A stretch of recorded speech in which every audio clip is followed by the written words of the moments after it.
Hello viewers, thank you for joining my YouTube channel। जैसा कि आपको मालूम है, मैं देसी तरीक़ा इलाज के मुतालिक जो दवाएं होती हैं, जो बूटियाँ होती हैं, उनकी मालूमात लेके जो अपडेट्स हैं वो आपकी खिदमत में आता हूँ। इससे पहले मैंने ग्लो के ऊपर कुछ बताया था। अब जो इसका एक्टिव इंग्रेडिएंट है, जिसको दवा के तौर पे इस्तेमाल किया जाता है और जिसे हम सत्य ग्लो के नाम से जानते हैं, उसके मुतालिक बात करते हैं। ये बनता कैसे?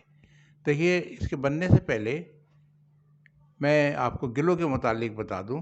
गिलो एक बेलनुमा चीज़ होती है जो गमलों में भी निकल आती है, घरों में भी निकल आती है, पार्कों में भी निकल आती है, किसी पेड़ वगैरह के नीचे से भी निकल आती है। तो ये इसको टाइनोस्पोरा कॉर्डिफोलिया या गुड़ूची के नाम से जानते हैं और यही मुस्तअमल है, इसी को ज़्यादा इस्तेमाल किया जाता है। दूसरी जो है, इसकी एक किस्म, वैसे तो 30-35 किस्में हैं जिनमें 3 किस्में ज़्यादा इस्तेमाल होती हैं, लेकिन दूसरी एक किस्म जो है जिसको टाइनोस्पोरा क्रिस्पा कहा जाता है। तो हम इसमें और उसमें फ़र्क कैसे करेंगे, फिर शनाख्त कैसे करेंगे? देखिए, ये जो गिलो है, जो ज़्यादा हमारे यूनानी तरीक़ा इलाज में यूज़ होती है, गिलो सब्ज़ के नाम से, ये इसके आप पत्ते देखेंगे तो हार्ट शेप होते हैं और जो इसका बेस होती है, जहाँ ये डंठल लगा हुआ होता है, वहाँ पर ये दबा हुआ होता है, यानी एक नोच होती है, गुरूवी नोच जिसे समझ लीजिए, एक तरीके की नोच होती है, गड्ढा गड्ढा पड़ता है वहाँ। और जो टाइनोस्पोरा क्रिस्पा होता है, उसके पत्ते फ्लैट होते हैं, नोक भी ज़रा तेज़ होती है और ये उसकी बेस पर गुरूवी नोच नहीं होती। ठीक है? अब आते तने की बात। जो हमारा कहने का मकसद है, गिलो सब्ज़, इसके जो तने के ऊपर दूर दूर गिराएँ नज़र आएंगी। टाइनोस्पोरा क्रिस्पा के ऊपर करीब करीब गिराएँ नज़र आएंगी, जो नोट्स हैं। इसका तना जब हम छीलेंगे तो ये भूरा सा नज़र आएगा। जब इसके ऊपर से हम एक प्याज की मानिंद एक परत है, एक छिलका, उसको उतारेंगे, प्याज के छिलके की तरह जो एक इस पर एक झिल्ली सी होती है, उसको उतारेंगे तने पे से, तो ये भूरा सा नज़र आएगा, जबकि टाइनोस्पोरा क्रिस्पा बहुत गहरी हरे रंग की नज़र आएगी। ये फ़र्क है।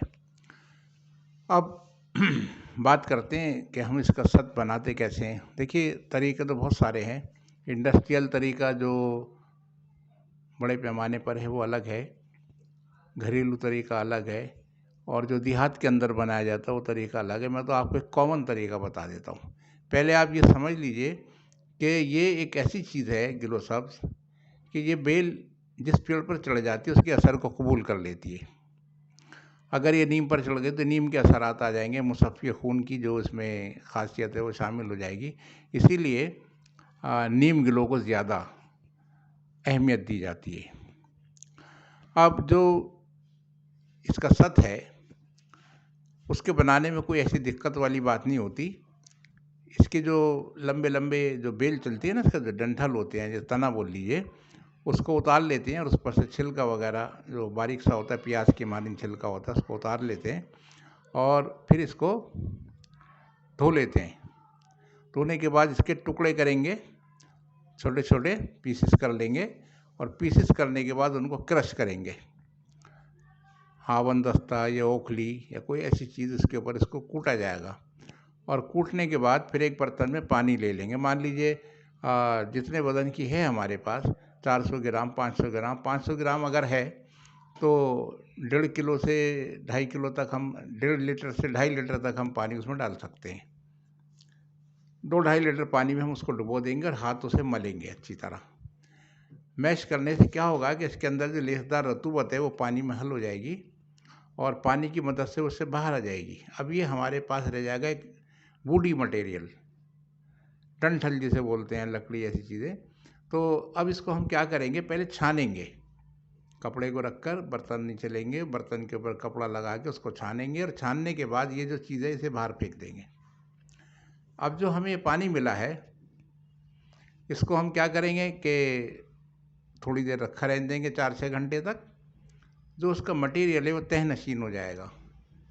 अब इसके ऊपर से हम अलैदगी से बहुत सफाई सुथराई से पानी निथार लेंगे। पानी निथारने के बाद ये नीचे एक हमें जमी हुई चीज़ नज़र आएगी, तय-नशीन निशास्ता टाइप, स्टार्च जैसे होता है। तो यही सतही गिलो होता है। इसको हम क्या करेंगे कि या तो धूप में रखेंगे या साए में खुशक करेंगे या हल्की सी हीट के ऊपर इसको रख करके वो पानी उसका उड़ा लेंगे और ये चीज़ हमें मिल जाएगी। यहाँ से सफ़ेद रंग का या भूरे से रंग का या मटियाले से रंग का पाउडर होता है। ये बाज़ार की जो हम सतगिलो लेते हैं उससे बहुत बेहतर है, क्योंकि उसमें हो सकता है कोई मिलावट हो, बहुत वाइट होता है वो। ये मटियाले से रंग का या भूरे से रंग का होता है। तो ये सतही गिलो हो गया। अब इसकी देखिए खुसूसियत, आपने जो गिलो की खासियत है वही इसकी है। इसमें यह है कि आप इख्तिसार के साथ इसे इस्तेमाल कर सकते हैं। उसमें काढ़े में डाला जाता है, वो तो काढ़े में कहीं कहीं साज़ो नादिर ही बता दिया जाता है, भाई सर्दी के साथ बुखार है, काढ़े में शामिल कर लो, जुशानदे के अंदर गिलो सब्ज़ काट के डाल लो। लेकिन जब गिलो के हमें इस्तेमाल करना हो तो सतही गिलो इस्तेमाल करना ज़्यादा आसान होता है। और जो इसकी खुराक होती है वो 500 मिलीग्राम से 2 ग्राम तक होती है, यानी आधे ग्राम से 2 ग्राम तक। अब मैं आपको इसके बताता हूँ कि इसके फ़ायदे क्या हैं। सबसे पहली चीज़ तो ये है कि ये एंटीऑक्सीडेंट है और इम्यूनिटी को बढ़ाने वाली है। पहली बात तो ये इसकी एस्टेब्लिश है कि इससे फ़ायदा मिलता है। आप समझते हैं कि अगर हमारी इम्यूनिटी कमज़ोर हो जाए तो हमें हर बीमारी का ख़तरा लाहिक होता है, हर बीमारी हमारे ऊपर हमला करेगी। इसीलिए कहा जाता है कि इसको तंदुरुस्त आदमी भी इस्तेमाल कर सकता है, बच्चों को भी आप दे सकते हैं तबीब के मशवरे से। एक तो बात ये आ गई। दूसरी बात ये है कि पुराने बुखार जो होते हैं उसमें दिया जाता है, और जैसे मलेरियाई बुखार है, मलेरिया टाइप सर्दी लग रही है, चिकनगुनिया है, डेंगू फीवर है, इसमें हम इस्तेमाल करते हैं इसको, क्योंकि ये प्लेटलेट्स को भी बढ़ाता है। कहा जाता है कि इसके इस्तेमाल से प्लेटलेट्स काउंट बढ़ जाता है।